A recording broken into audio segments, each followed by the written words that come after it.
Bismillahirrahmanirrahim. Assalamualaikum warahmatullahi wabarakatuh. Nama saya Nur Ain Soleha binti Muhammad Aznan dan insya-Allah pada hari ini saya akan membentangkan tesis saya ataupun FYP saya yang bertajuk Analisis Naratif Bahasa Arab di dalam Sistem Pendidikan di United Kingdom. Sebelum itu izinkan saya untuk memperkenalkan diri saya. Nama saya Nur Ain Soleha binti Muhammad Aznan dan bernombor matrik A178295. Jadi kita teruskan kepada isi kandungan untuk pembentangan saya pada hari ini. Yang pertama dalam isi kandungan yang pertama saya ada di dalam slide ini pengenalan, kemudian metodologi kajian, dapatan dan juga perbincangan iaitu saya bahagikan kepada tiga, iaitu yang pertama kedudukan bahasa Arab di dunia, yang kedua peradaban Islam di Eropah dan yang terakhir sekali bahasa Arab dalam sistem pendidikan di United Kingdom ataupun di UK. Seterusnya, kesimpulan dan yang terakhir sekali ialah rujukan. Seterusnya, kita pergi kepada slide yang kedua iaitu pengenalan. Okey, bahasa Arab dianggap sebagai salah satu bahasa tertua dan salah satu bahasa dunia. Penuturnya dianggarkan melebihi 422 juta di seluruh dunia. Okey, ini menurut kata Muhammad Saiful Saleh pada tahun 2002. Kemudian menurut Wan Azura pada tahun 2006, bahasa Arab merupakan salah satu bahasa yang terpenting di dunia. Bahasa Arab telah menduduki tempat ke-6 di dunia dengan anggaran 186 million penutur dan telah dinobatkan sebagai salah satu bahasa rasmi di Pertubuhan Bangsa Bersatu ataupun dipanggil sebagai PBB. Seterusnya, bahasa Arab juga berkembang sebagai bahasa dunia dalam arus pendidikan global, berbagai unit dan institusi-institusi pengajian di negara selain negara Arab seperti di US ataupun di Amerika, Britain, termasuk Malaysia membuktikan penerimaan bahasa ini di peringkat antarabangsa. Seterusnya kita pergi kepada metodologi kajian. Di dalam tesis ini saya menggunakan kaedah metod kualitatif. Okey, kajian ini menggunakan metod kualitatif yang dibahagikan kepada tiga, iaitu yang pertama reka bentuk kajian, tata cara pengumpulan dan juga tata cara penganalisa data. Okey, bagi reka bentuk kajian saya pecahkan, saya menggunakan reka bentuk kualitatif dengan menggunakan pendekatan menganalisis kandungan dokumen. Seterusnya, bagi kaedah pengumpulan data, saya menggunakan data diperoleh melalui pelbagai sumber, antaranya ialah pembacaan buku, artikel dan juga jurnal. Dan pengkaji menggunakan sumber kedua dalam menjalankan kajian ini. Yang terakhir sekali, kaedah penganalisa data dengan menggunakan tata cara penganalisisan data melalui saya menggunakan pendekatan analisis kandungan ataupun content analysis. Okey, kesemua data yang diperoleh dianalisis secara kritikal dan juga analisis data ini dilakukan kepada bahan bacaan dengan menggunakan kaedah analisis secara naratif. Seterusnya, okey, kita pergi kepada dapatan dan juga perbincangan di dalam tesis ini. Okey, dapatan dan perbincangan yang pertama ialah kedudukan bahasa Arab di dunia. Menurut Lilis Nurhatati, bahasa Arab menduduki peringkat ke-6 di dunia sebagai bahasa yang paling banyak digunakan serta menjadi bahasa rasmi di dalam PBB. Seterusnya, menurut kajian di dalam Musdalifah, bahasa Arab banyak meminjamkan kosakatanya ke sejumlah bahasa di Eropah, terutama bahasa Spanyol, Portugis dan juga Sisilia.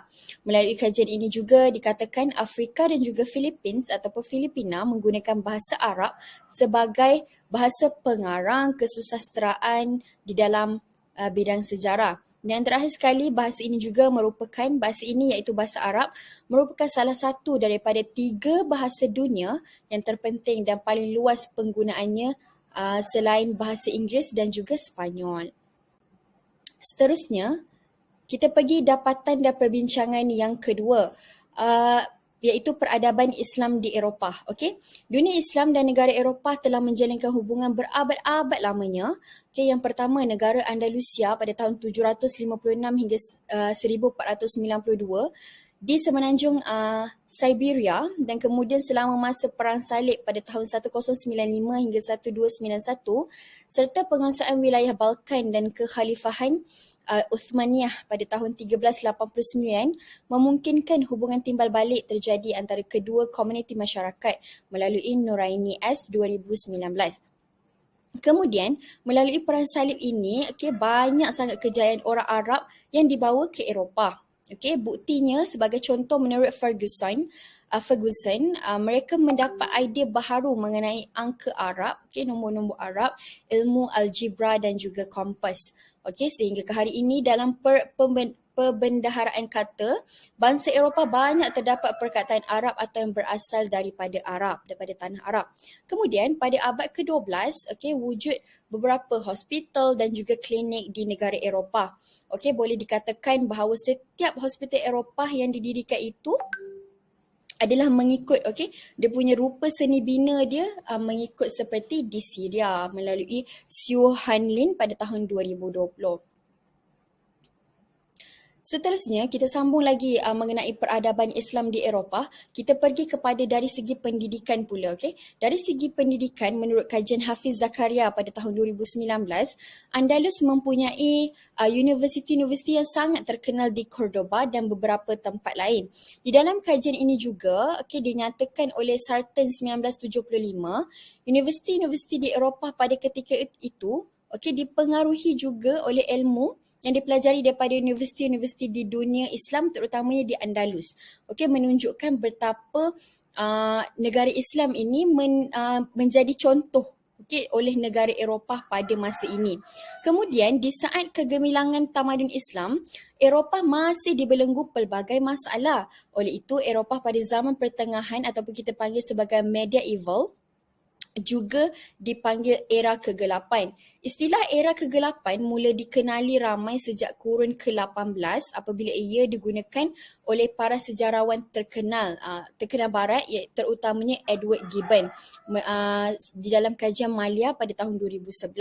Seterusnya, menurut IGA 2004, Eropah mempelajari daripada Islam melalui dua tempat ataupun pusat tamadun yang paling hampir dengan Eropah, iaitu Andalus dan juga Sicily. Kemudian, pada kurun ke-10 dan ke-11, para padri mula menterjemahkan karya-karya bahasa Arab ke bahasa Latin. Usaha penterjemahan ini menjadi lebih rancak pada penghujung abad ke-11 ekoran perkembangan ekonomi Eropah yang semakin baik. Seterusnya, saya pergi kepada dapatan dan perbincangan yang terakhir, iaitu poin yang ketiga, iaitu bahasa Arab di dalam sistem pendidikan di United Kingdom. Jadi inilah apa yang di dalam tesis ini nak kajilah.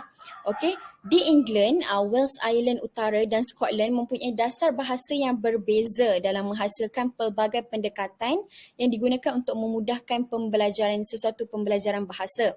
Secara keseluruhan, terdapat 172 sekolah agama Islam di seluruh England dan di Cardiff yang mengajar bahasa Arab dan pengajian Al-Quran. Di dalam sebuah kajian, Rasha, Melissa dan juga Emma telah menerangkan mengenai cara bahasa Arab diajarkan di UK. Antara caranya mereka menggunakan ada 4 metod. Yang pertama, sesi pembelajaran iaitu menulis, membaca, bertutur dan juga mendengar. 4 metod telah digunakan. Di UK juga terdapat beberapa bahasa penting bagi menjamin masa depan negara itu menurut kajian ini, dan bahasa Arab tersenarai di tempat kedua sebagai bahasa terpenting di sana. Penemuan ini menunjukkan bahawa rakyat di UK perlu meluaskan diorang punya kosakata ataupun diorang punya penguasaan bahasa bagi mendominasi ekonomi negara mereka pada masa kini. Kemudian menurut kajian dilakukan oleh Rasha, Melissa dan juga Emma, satu soal selidik telah dilakukan kepada guru yang mengambil bahagian mengajar bahasa Arab di sekolah tersebut mengenai peruntukan masa bahasa Arab dalam jadual waktu di sekolah. Seterusnya, hasil daripada soal selidik itu menunjukkan bahawa kebanyakan sekolah mengambil bahagian menunjukkan purata mereka tidak mencukupi. Bagi guru-guru, mereka berpendapat bahawa tidak mencukupi masa kerana purata hanya 14 pelajar setiap kelas. 14 waktu sangat sedikit bagi mereka, dan untuk mempelajari sesuatu bahasa yang baru, guru-guru ini memberitahu bahawa mereka memerlukan masa yang lebih banyak. Kesimpulan daripada tesis ini ialah bahasa Arab merupakan salah satu bahasa yang terpenting sehingga kan mendapat penggunaan yang luas di seluruh pelosok dunia, dan perkembangan bahasa Arab di peringkat dunia mengalami peningkatan yang memberansangkan sehingga bahasa Arab boleh dimasukkan di dalam sistem pendidikan di United Kingdom. Akhirnya Islam masuk ke Eropah merupakan satu anugerah yang perlu disyukuri dan juga perlu diambil ibrah daripadanya. Sekian, ini juga rujukan daripada saya, rujukan antara rujukan yang digunakan, ada banyak lagi rujukan tapi ini antara yang utama. Sekian, itu sahaja daripada saya. Assalamualaikum warahmatullahi wabarakatuh.